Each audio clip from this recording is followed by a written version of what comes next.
I didn't really have a chance to talk a lot about the R1 while I was riding it because I was wrapped up in the actual ride.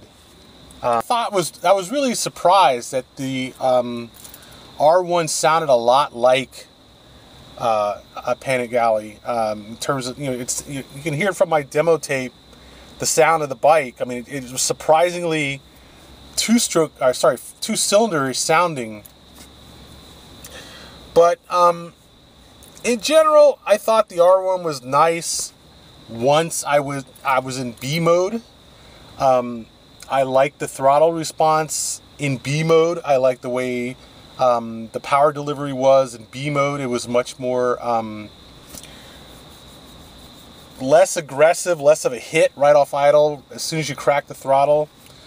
What I do notice about the R1, and I've ridden it a number of times, and what I found consistently about the R1, and I think is one of the things that fuels my thing about leader bikes not being so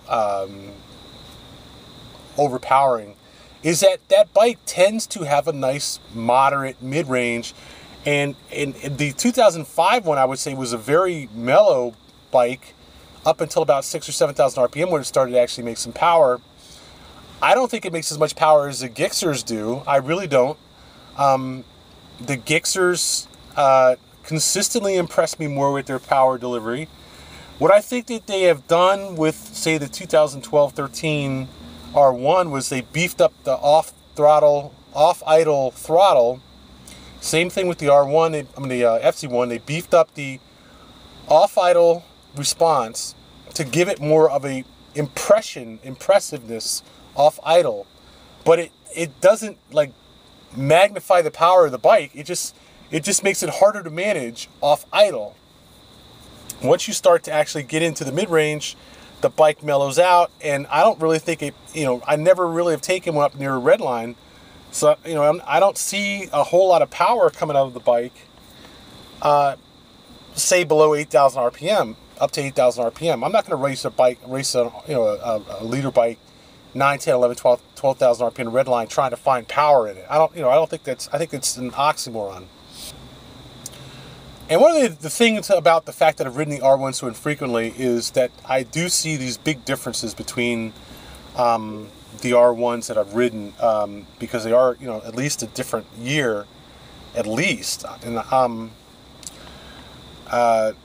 so they do make changes. I think that the power delivery on the bike that I rode today was much better than the power delivery on the 12 R1, which made absolutely no power below 2,000 RPM, was very reluctant to go 25 to 35. It didn't really smooth out till it got to about 3,500 RPM, but it was much smoother sounding bike than this bike was. This bike was definitely rough. But it delivered power nicely below 3,500 RPM, and I was impressed by that.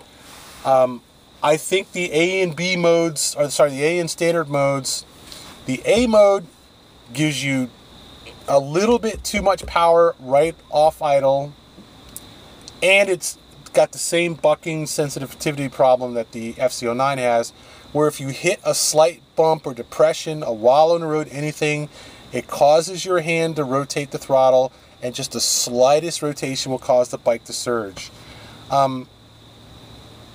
The standard mode, surprisingly, it didn't surge, but you could feel the throttle, the engine kicking in and out, just hudda, hudda, hudda. You could feel it, you could hear it more than anything else, but it didn't really surge. But it was still very sensitive to your hand. The B mode was nice. The B mode, I think, I enjoyed riding that bike in B mode.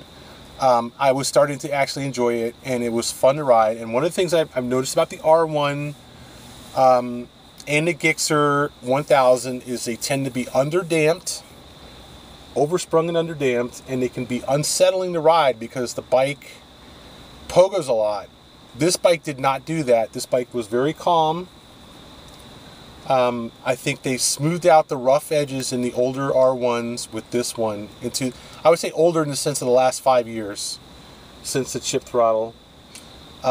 Certainly the 2005 R1, the damping was very low on that one, and it pogoed significantly. Oh my god, it was very heavy clutch, very heavy clutch. The same thing I noticed in R1. It was heavy, but not quite as heavy as the ZX14R was. If you want a sport bike, the R1 is certainly a good sport bike. Even with the chip throttle, I really don't like the chip throttle, but I think that on the R1 it is serviceable in B mode. You've got plenty of power. I don't think it's a very potent engine, even in A mode. I don't know. Okay, I didn't ride it in A mode long enough to really get into it, but in B mode, it just doesn't bring that much power to the bike. It turns it into sort of a upscale 750 plus. We did the acceleration test down the entrance ramp to the express lanes on the Beltway. I didn't think it was that fast. I thought it was fast, but no, not really that much faster than. Honestly, I wasn't all that impressed with the acceleration. I was in standard mode. It just wasn't a whole lot there. So I would call that a C, especially for a leader bike.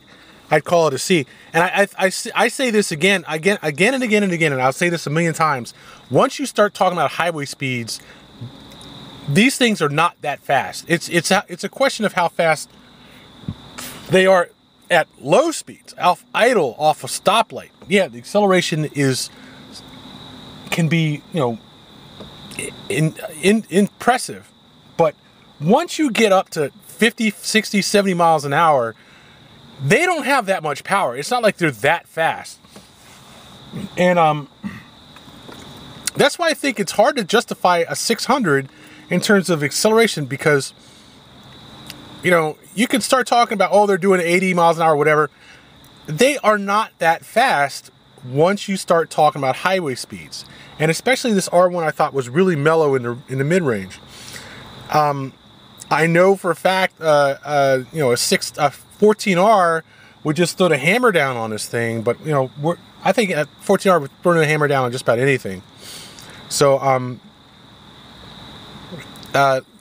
let's just skipping the throttle issues in B mode. I think the bike really started to sing. The handling was good. The brakes were very nice.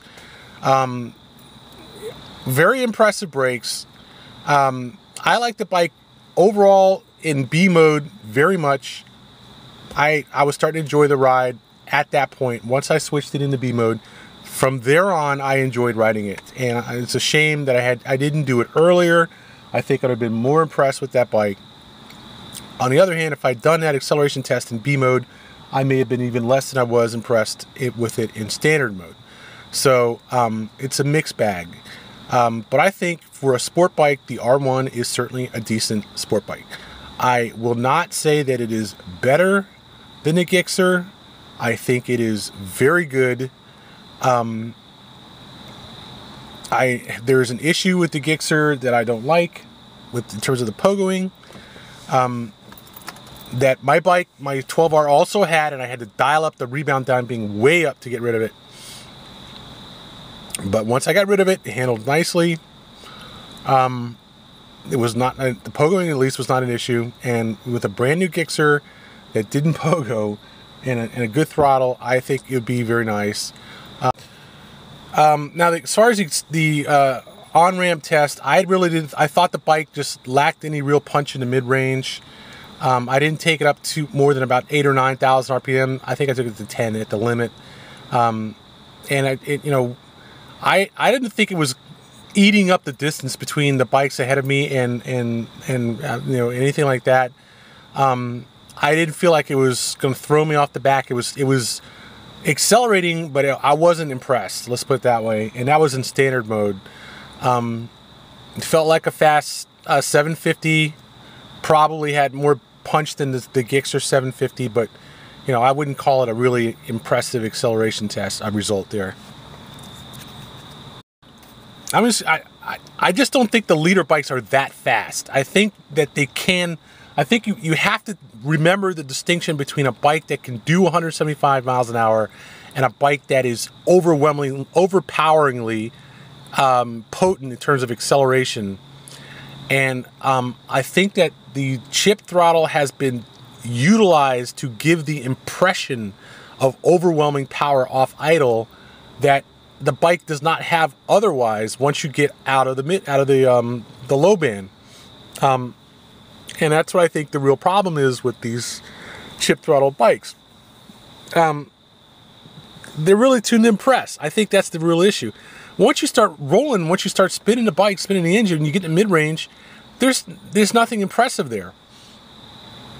None of these bikes are anywhere near as potent as the 14R.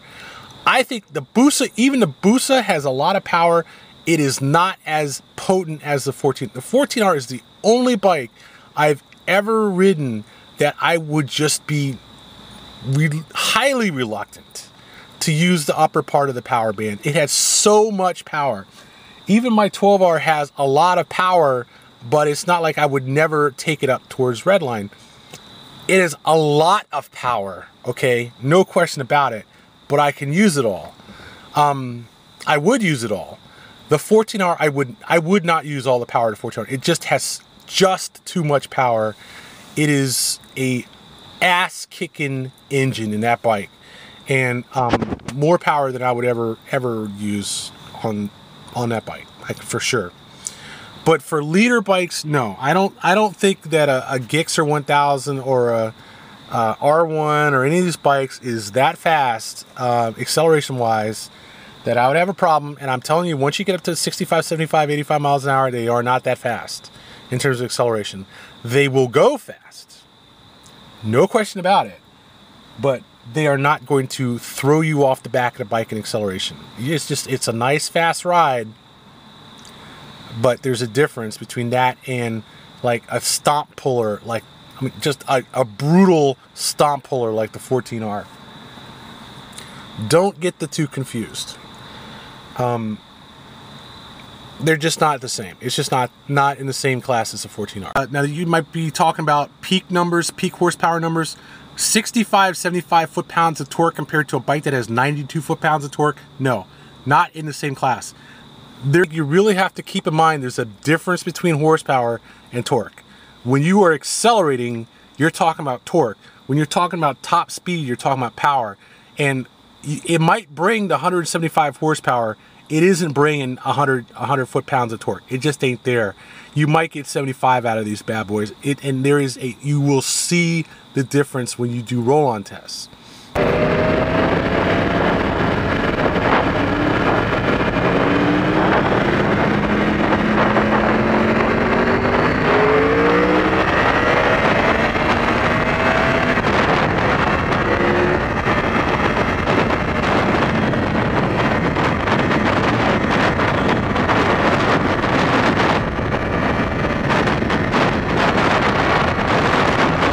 What the fuck that was about.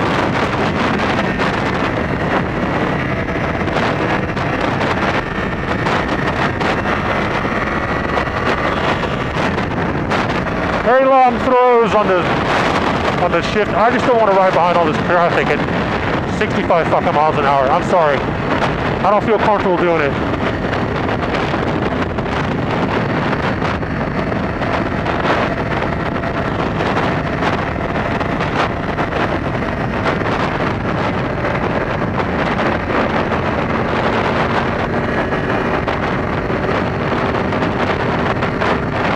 Very sensitive, even in standard.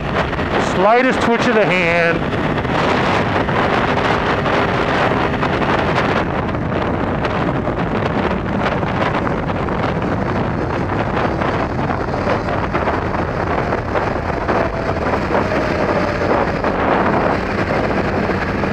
Decent brakes.